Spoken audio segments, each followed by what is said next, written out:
Agriculture land కి సంబంధించిన registrations లో అవకతవకలు జరిగాయని, ఈ అవకతవకలు భూభారతి వచ్చిన తర్వాతనే ఆ రిజిస్ట్రేషన్ ఫీజులో ఫ్రాడ్ జరిగిందని ప్రతిపక్షంలోని కొంతమంది ముఖ్యులు అనేక వేదికల మీద అవాక్కులు చవాక్కులు పేలారు. ప్రతిపక్షంలో ఉండే శాసనసభ్యుడు అంటాడు 1000 కోట్లు ఫ్రాడ్ జరిగిందంటాడు. ఇంకొక మాజీ మంత్రి అంటాడు 1000 కోట్లు కాదు 1500 కోట్లు ఫ్రాడ్ జరిగిందంటాడు.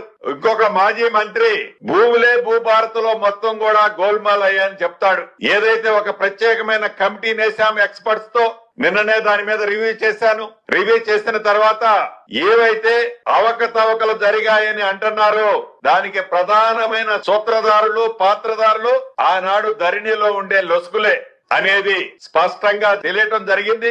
అది కూడా ఆనాటి ప్రభుత్వంలోనే మేజర్ డబ్బులు జరిగింది. అది కూడా సుమారు వారన్నట్టు 1000 కోట్లో 1500 కోట్లో కాదు, నాకు తెలిసినంత వరకు నా దగ్గర ఉన్న లెక్క వరకు 3,90,00,000 రూపాయలు. వాటిని కూడా అన్ని జిల్లాల్లో ఎక్కడైతే తప్పు జరిగిందో వాటి ఎఫ్ఐఆర్ కేసులు రిజిస్టర్ చేశాం. వాళ్ళ మీద ఆల్రెడీ అరెస్ట్ చేశాం, మీ సేవ నడిపే వాళ్ళని. అటువంటి కూడా భవిష్యత్తులో ఎక్కడైతే లొసుగులున్నాయో ఆ లొసుగులన్నిటినీ పూర్తిగా కాంక్రీట్ తో వాటిని భూస్థాపితం చేసే కార్యక్రమాన్ని కూడా చేపట్టాం.